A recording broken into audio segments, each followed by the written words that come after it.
Halo adik-adik, selamat pagi. Kita bertemu lagi. Hari ini kita akan dengarkan cerita yang sangat menarik. Adik-adik, sebelum kita dengarkan ceritanya, kakak mau bertanya terlebih dahulu. Apa kabar adik-adik hari ini? Semoga saja adik-adik di dalam keadaan yang sehat dan selalu berbahagia dan menikmati berkat-berkat Tuhan dalam keluarga adik-adik ya. Adik-adik sudah siapkah untuk mendengarkan cerita firman Tuhan hari ini? Ayo perhatikan cerita firman Tuhan hari ini ya. Jadi, ada seorang pemuda yang sangat kaya, tapi anehnya ia malah pulang dengan hati yang sedih dan kecewa. Kira-kira kenapa ya? Apakah adik-adik penasaran dengan ceritanya? Yuk langsung saja kita ke cerita selengkapnya. Adik-adik, cerita sekolah minggu kita hari ini terdapat dalam kitab Matius pasal yang ke-19 ayat yang ke-16 sampai ayat yang ke-26. Orang muda yang kaya.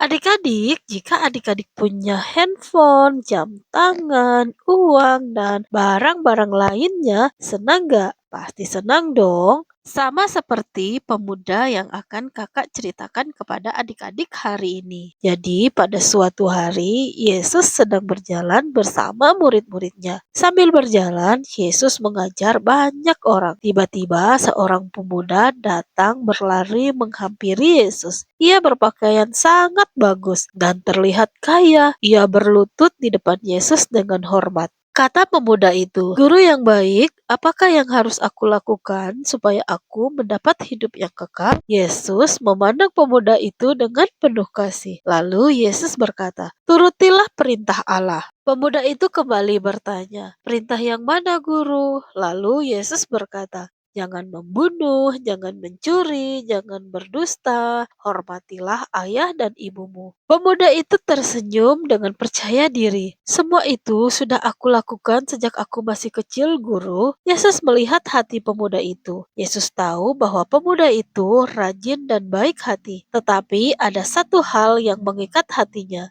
Dengan lembut Yesus berkata, "Masih ada satu hal yang kurang. Jualah hartamu, semua yang kamu miliki, berikanlah kepada orang-orang miskin. Maka kamu akan memiliki harta di surga, dan kemudian datanglah dan ikutlah aku." Mendengar perkataan Yesus itu, wajah pemuda itu langsung berubah. Senyumnya hilang. Ia menjadi sangat sedih. Kenapa? Karena ia mempunyai banyak sekali harta dan ia sangat mencintai semua kekayaannya. Tentu saja ia tidak siap untuk melepaskan semua hartanya. Akhirnya pemuda itu berdiri dan pergi dengan hati yang sedih dan kecewa. Ia lebih memilih hartanya daripada mengikut Yesus. Nah adik-adik, melihat itu Yesus berkata kepada murid-muridnya, "Sulit sekali bagi orang kaya untuk masuk ke dalam kerajaan surga." Yesus juga berkata, "Lebih mudah seekor unta masuk ke dalam lubang jarum daripada orang kaya masuk kerajaan surga." Murid-muridnya pun terkejut dan berkata,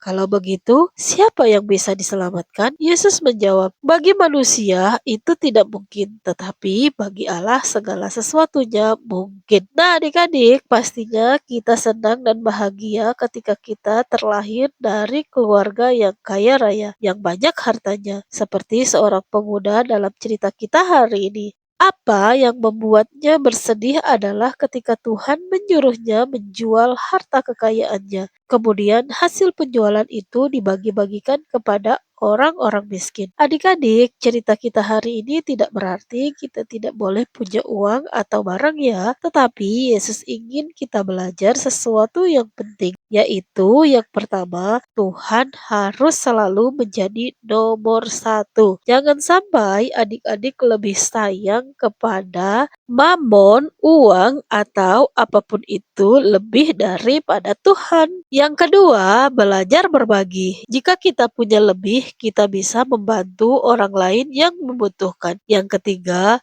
ikut Tuhan dengan sungguh-sungguh. Kadang-kadang mengikuti Tuhan itu tidaklah mudah, tapi Tuhan selalu menolong kita. Jadi adik-adik, hari ini kita belajar Tuhan nomor satu, mau berbagi, mau mengikut Tuhan dengan sungguh-sungguh. Sekali lagi, Tuhan nomor satu, mau berbagi dan mengikut Tuhan dengan sungguh-sungguh. Hebat sekali adik-adik. Jangan lupa ya, jangan seperti pemuda yang ada dalam cerita kita tadi, yang bersedih karena hartanya yang diserahkan untuk orang-orang miskin dan tidak memilih Yesus sebagai Tuhan dan Juru Selamatnya. Tetapi mari kita mau pilih Tuhan menjadi bagian yang paling utama dalam kehidupan kita adik-adik. Amin. Haleluya.